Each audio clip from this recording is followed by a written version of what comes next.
Labor union employees from Ford and other major companies right here in Louisville gathering to celebrate the holiday today, but also keeping their eyes on a big deadline coming right up. Thanks for joining us here at 5 on this Labor Day. I'm Isaiah Kim Martinez. And I'm Grace McKenna. Thousands of union members and their families enjoyed the United Labor Picnic at Kentucky Kingdom today.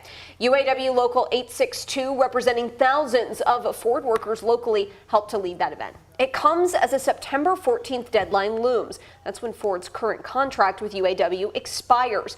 The two sides are working to get a deal done before then. WHAS11's Travis Breeze tells us how recent national agreements have given them hope. Dozens of different unions were represented here Monday, from bus drivers to electrical workers and Ford employees. With the United Auto Workers and Ford negotiations nearing a September 14th deadline, they say their spirits are very high. Burgers and cold drinks helping these workers celebrate Labor Day. Kentucky Governor Andy Beshear was there and credited much of his job creation to union work. There were cheers for the Teamsters and UPS contract, which was ratified on August 25th, and also enthusiasm for the current negotiations between Ford Motor Company and UAW. UAW Local 862 President Todd Dunn feels the tide is rising for workers' rights. I overuse the word sometimes, iron sharpens iron, but really we're out here as labor, and labor's really on the turn. We've taken a lot of things from the Teamsters and putting them into play. If it ain't broke, don't fix it. Both Dunn and Beshear said they hope the two sides can reach a deal. Beshear also signed a special dedication to recognize the work Kentucky unions did in the aftermath of the Mayfield tornado and Eastern Kentucky flooding. In Louisville, Travis Breeze, WHAS 11 on your side. Governor Beshear also spoke about the JCPS busing situation. He thanked the drivers for their hard work over the last month and also said the main issue is getting more funding from the state legislature to increase driver pay. And the auto industry isn't the only one seeing the unrest this year. More than 170,000 union actors and writers have been striking for months. Writers are reportedly considering a new offer from the studios after more than 3 months on the picket line. According to Bloomberg News, the concessions include an agreement not to replace writers with AI. Back in July, UPS workers narrowly avoided a work stoppage that would have impacted 300,000 jobs. Police are searching for the driver who was involved in a deadly hit and run in the South Side neighborhood that's near Iroquois Park over the weekend. It happened around 11 Sunday night when Metro Police responded to a crash involving a pickup truck and a moped on the 100 block of Cambridge Drive. Police tell us they believe the driver of the red pickup was traveling east on Cambridge when it collided head-on with 70-year-old Deborah Richardson. She was driving a moped. We're told the impact of the crash caused Richardson's moped to go airborne before landing on the side of the road. One neighbor says people often don't stop at stop signs in this area and was very sad to hear the woman had died. Man, yeah, we do need something. This stop here, the other one there, and this one here, they're very bad. You can see the frustration on his face. If you have any information, you're asked to call LMPD's anonymous tip line. That's at 574-LMPD. And LMPD is investigating another fatal hit and run, this one on Old Brownsboro Hills Road Friday afternoon. LMPD says Joseph Mers was on a bike going down the road when he was hit by an SUV. The bicyclist was taken to University Hospital where he died early this morning. LMPD says investigators found a suspect and have made contact with them, but no arrest has been made yet. And a man has died 2 weeks after being hurt in a crash near Valley Station. On August 21st, LMPD responded to a single vehicle crash on Blevins Gap Road. Investigators believe the driver was traveling westbound on a moped and lost control while making a right turn. He was ejected from the moped and taken to U of L Hospital, where he died from his injuries on Saturday.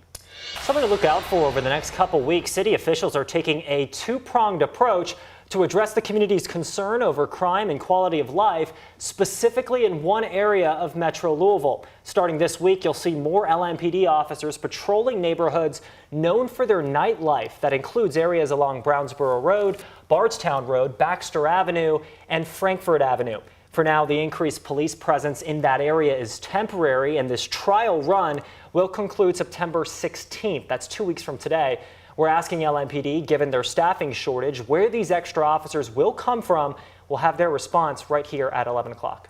The city's crackdown on noisy nightlife is now in effect. Under Metro ABC's new zero-tolerance noise policy, businesses can face penalties for any unreasonably loud noise heard more than 50 feet from their properties on the first offense.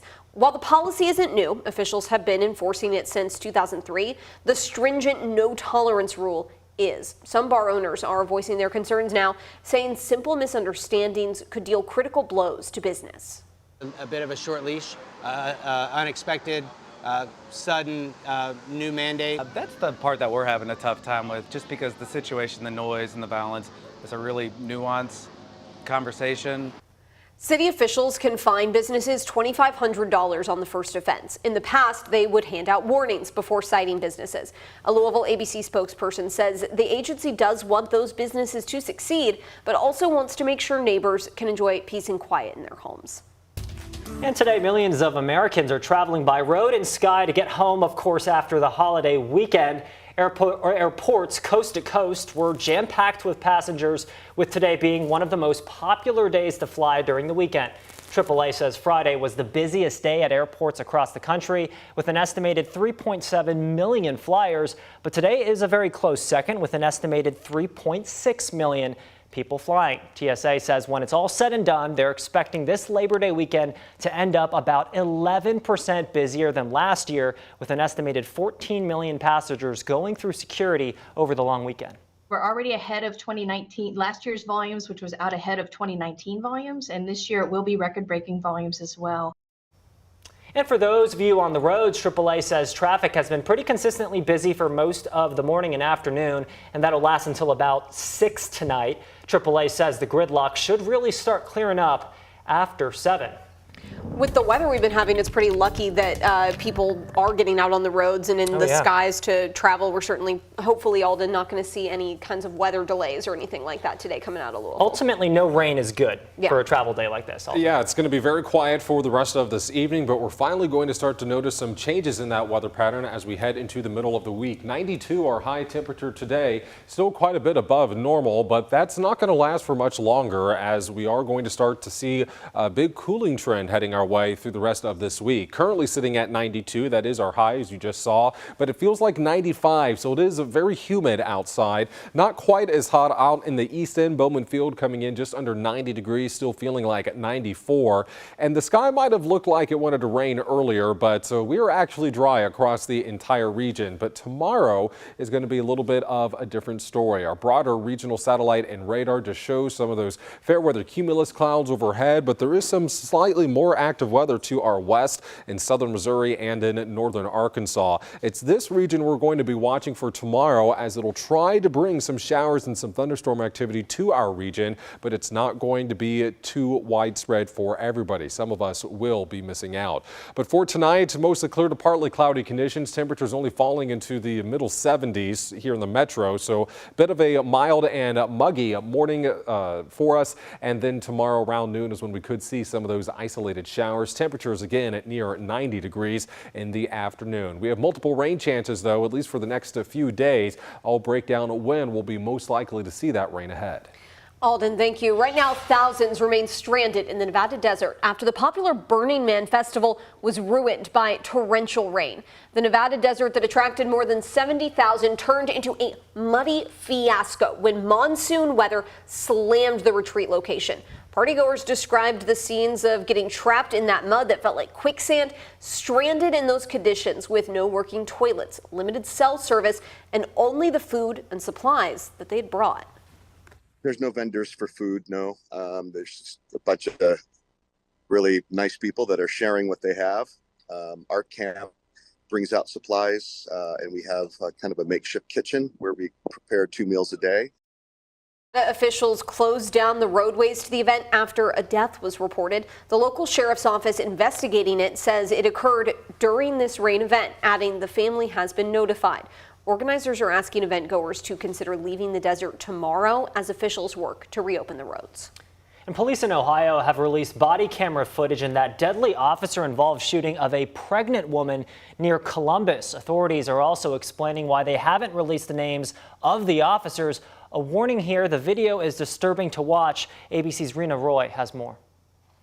Protesters taking to the streets in Ohio. Say her name, Takaya! After police released this body camera footage showing the moments an officer fatally shot 21-year-old Takaya Young, a mother of two, who was 7 months pregnant with her third child. You see Young getting into her car at Kroger's grocery store in Blendon Township about a week and a half ago when an officer attempts to stop her. Police say a store employee had suspected her of shoplifting. Out of the car. They said, "You stole stuff, do not leave. Get out of the car." Then get out. Young saying other girls had stolen, not her, as a second officer gets in front of her car, pointing his gun at Young through the windshield. She asks, "Are you going to shoot me?" Young then turns her steering wheel and inches toward the officer, who fired a single shot, killing Young and her unborn child. Get out of the car. Get out of the car. A key question here is whether by taking a position in front of the car, the police officer placed himself in direct jeopardy and increased the likelihood that a lethal encounter would ensue. Her family calling the officer's actions a hateful act, demanding his name be released and that he be terminated and indicted. It was 2 people murdered that day, her and her little baby girl. Ohio's Bureau of Investigation tells ABC that officer-involved shootings take time to resolve and that the names of the officers aren't being released because that would amount to them being uncharged suspects in an ongoing investigation. The officer who fired his weapon remains on administrative leave. Rena Roy, ABC News, New York.